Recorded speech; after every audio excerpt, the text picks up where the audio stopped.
दोस्तों, मेरा नाम है आनंदमयी और आपने देखना शुरू कर दिया है प्रेस बिहार। दोस्तों, अगले साल बिहार में विधानसभा चुनाव होने वाले हैं। बिहार विधानसभा चुनाव को लेकर राजनीतिक सरगर्मियां काफ़ी तेज हो चुकी है और जैसे जैसे चुनाव के वक्त नज़दीक आते जाएंगे, इनमें तेजी भी आएगी और बवाल भी होगा, आरोप प्रत्यारोप का दौर भी चलेगा और पुराने कई सालों के हिसाब किताब भी सामने आएंगे।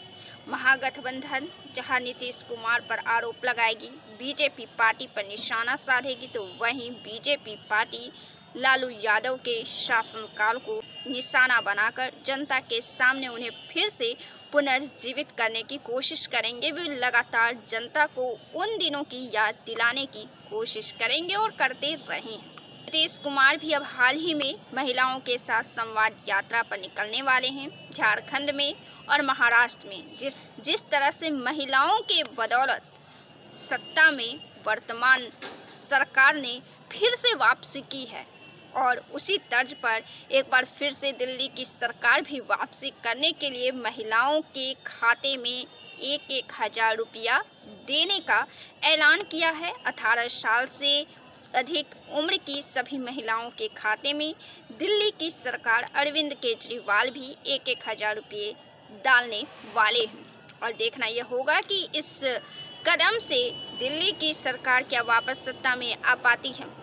हालांकि बिहार में भी महिला के वोट बैंक को अपने पाले में करने के लिए लगातार प्रयास जारी है और नीतीश कुमार भी इसलिए ही इस यात्रा पर निकलने वाले हैं। यह बताया जा रहा है कि सरकार द्वारा लागू की गई योजनाओं का कितना असर जनता के बीच हुआ है, क्या कमी रही है, क्या फ़ायदा हुआ है, उसका व्याख्या और उसकी मूल्यांकन विवेचना करने के लिए नीतीश कुमार इस यात्रा पर निकलने वाले हैं। यह माना जाता है बिहार की राजनीति में कि महिलाओं के लिए जो योजनाएं चलाई जाती है वो सीधे परिवार तक पहुंचती है। महिलाओं के द्वारा जो योजनाएं चलाई जाती है वह सीधे परिवार तक पहुंचती है और इस तरह से बिहार की समाज और बिहार की संरचना को मजबूती प्रदान करती है एक विकसित और प्रोग्रेसिव स्टेट बनने में। तो दोस्तों, आप तो जानते ही है नीतीश कुमार ज़्यादा बयानबाजी करने से बचते हैं। उनका जो अंदाज है वह अंदाज बिहार में काफ़ी लोकप्रिय है। उसकी काफ़ी मिमिक्रियाँ भी बनती है, उनकी नकल भी की जाती है। उनके विपक्षी हो या उनके पक्ष के लोग हो, उनके समर्थक हो, दोनों ही उनके इस अंदाज की जिक्र किए बिना नहीं रह पाते हैं। तो एक बार फिर से नीतीश कुमार ने यह कहा है कि जानते ही हैं 2005 के पहले क्या होता था, जिस पर रोहिणी यादव भड़क गई है और रोहिणी यादव ने अपने ट्विटर पोस्ट पर, अपने अकाउंट पर एक बड़ी लंबी चौड़ी पोस्ट साझा की है और कहा है कि 2005 के पहले ये होता था, वो होता था। इस तरह की बात करने वाले मानसिक दिवालियेपन के शिकार है। उन्होंने नीतीश कुमार को मौकापरस्त, धोखेबाज यहाँ तक कहा है और उन्होंने यह भी कहा है कि नीतीश कुमार जो 2005 के पहले की बात करते हैं, उनके सरकार में, उनके 2005 के बाद आए सरकार में क्या क्या घटनाएं हुई हैं।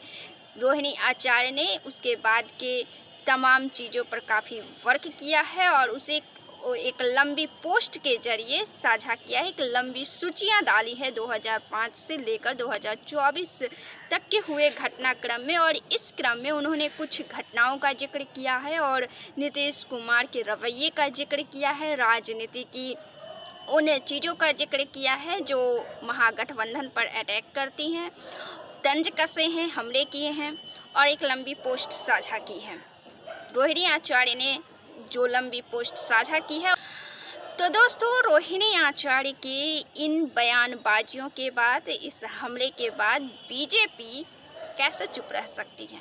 बीजेपी और राजद के बीच जो सियासी लड़ाई देखने को मिलती है वो ज़बरदस्त है बिहार की राजनीति में। तो बिहार में बीजेपी के प्रवक्ता प्रभाकर मिश्रा ने रोहिणी को जवाब देते हुए कहा है कि रोहिणी जी की इस पोस्ट पर तरस आना लाजमी है। रोहिणी आचार्य से उन्होंने सवाल कर दिया है कि 2005 के पहले आपकी उम्र ही क्या थी रोहिणी जी, जो आप अपने माता पिता के शासनकाल को जानती और समझती होंगी। आपकी उम्र ही क्या थी जो आप ये सब जानती होंगी। तो अपने सलाहकारों से सलाह लीजिए और अपना ज्ञान वर्धन कीजिए। प्रभाकर मिश्रा यहीं पर चुप नहीं होते हैं। वे कहते हैं कि आपके परिवार के सभी लोग तो उपहास के पात्र बन ही चुके हैं और आप भी जिस तरह से पोस्ट कर रही हैं उपहास की श्रेणी में आ जाइएगा। और अगर आपको ज्ञानवर्धन की ज़रूरत हो कि 2005 के पहले बिहार में क्या होता था, तो उसके लिए काफ़ी किताबें लिखी जा चुकी है, किताबें हैं। आपको ज्ञानवर्धन चाहिए तो आप बीजेपी पार्टी से, कार्यालय से मंगवा सकते हैं।